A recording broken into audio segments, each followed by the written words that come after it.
This story is about a woman who wants to marry her late twin sister's husband. Keep watching to the end and please leave your valuable comment in the comment section. I would love to hear your opinion on this real life story matter. Nacola for battles won. Nacola is the one. I'm going to get right into the story. It says, I'm in my late 40s. I have never been married, but my twin sister was married. Unfortunately, she died. I was living a couple of miles away from her and her husband. My sister and her husband had 2 children, a boy and a girl, and he was not able to buy a house because the children took all of that away because, kids are expensive.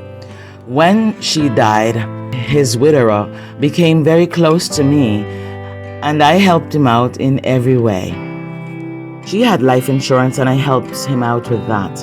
I never told him what I was doing for him was because I wanted to have a relationship. I did not have a boyfriend, neither was I ever living with a man. So after work, I would stop at the home. I would make dinner for him and the kids. He has a boy and a girl child. I found myself sleeping over until he invited me into his bed. It was the weirdest thing to even kiss my sister's husband. It was even weirder when he saw me naked. But it happened, and now I believe that we are in love. Let me get to the point, Lee. We want to get married. I told my mother, and she is discouraging it.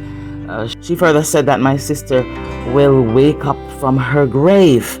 I would like to hear from you, Lee, whether this is a wrong thing to do, to marry my late sister's husband. And I just don't know what to do. Our children calls me mommy, and I love that very much. But of course, I'm their aunt. I know that people in the community are talking about it, but it's like when you love someone, you don't really care about what others really think.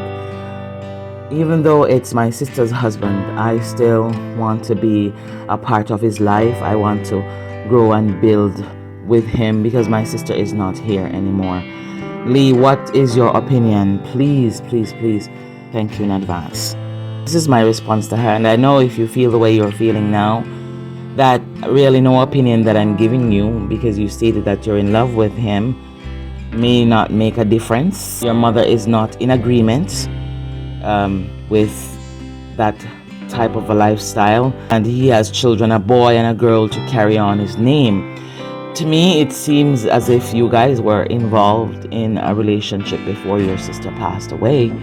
And if that's not the case, it seems as if you had eyes on your sister's husband, because this doesn't really look very good, and most people would not really think that this is morally correct. What we mentioned about the Bible, this is not the situation.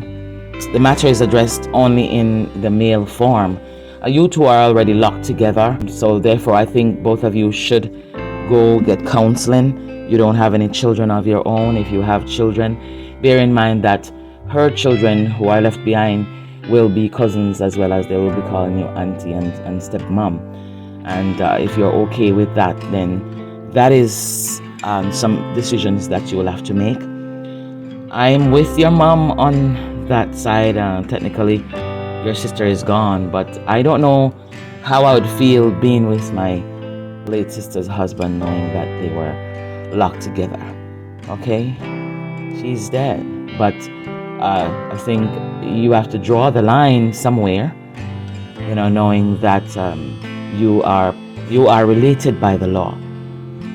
So this is a sudden grievous loss for your parents, and they must live with a different kind of pain if you should venture off into marrying their late daughter's husband. This is something that will mark your life, let me tell you this. And I know you're able to love again and you want to move on, but they cannot be happy with this, and this kind of situation will complicate how your parents, because it's your parents, how they cope, images they see of their late daughter, and then you will be there in the picture. It will be hard to keep from their minds. It will be very hard to keep from their minds. And when they see you coupled up with her husband, it's just going to be another level of pain. This will strain the relationship with your in-laws. I am sure about that. And it would be instructive to know if they simply dislike you from the get-go, or whether they irrationally hold you somehow responsible for their in-laws' death, for their daughter's death. Hearing this news will be an emotional event for everybody, right? It will be an emotional event, and it's really horrible. It seems as if you're locked in love. But, since you have had no children, it is really up to you at this point. I'm just gonna say that. Let your parents know. I feel like deep within that maybe you're not violating any law, because the law is not really for you in this case. But sit down with your parents, give them a chance to react, let them know how you feel. It may not be a particular pleasant conversation, after she hears you guys out, but you'll have to explain your feelings. It seems as if you have some level of commitment to each other at this point. Being in a romantic relationship with someone whom you love with all your heart is the most beautiful thing that can happen to you. So then, why is love so complicated? Let's face it, many of us will make the mistake of falling in love with the wrong person. And there's nothing wrong with that. Only through failing can you learn how strong you actually are. But sometimes we can't distinguish between infatuation and real love. And that's why we often stay with someone who isn't meant for us, only to be hurt by them later on. We can learn real love from 1 Corinthians 13, because it does tell you what love really is.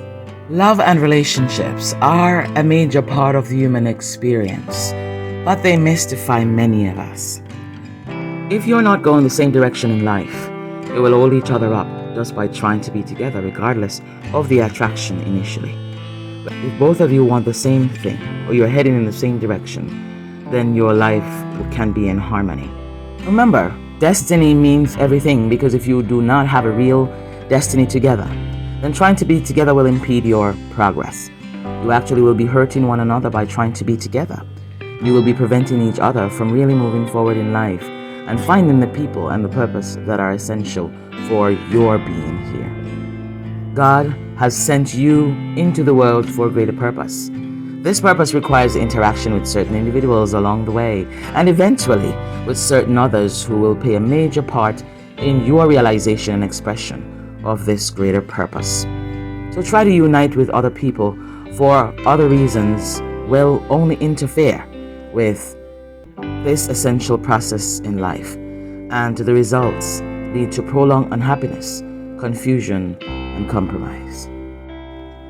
Face the disappointment that this realization may bring about, but face the truth, for the truth is really very clear in these matters, even though people are very confused. I hope I really answered your question, and I am sure that I will have more comments in the comment section that will give you additional information that may help you along your journey.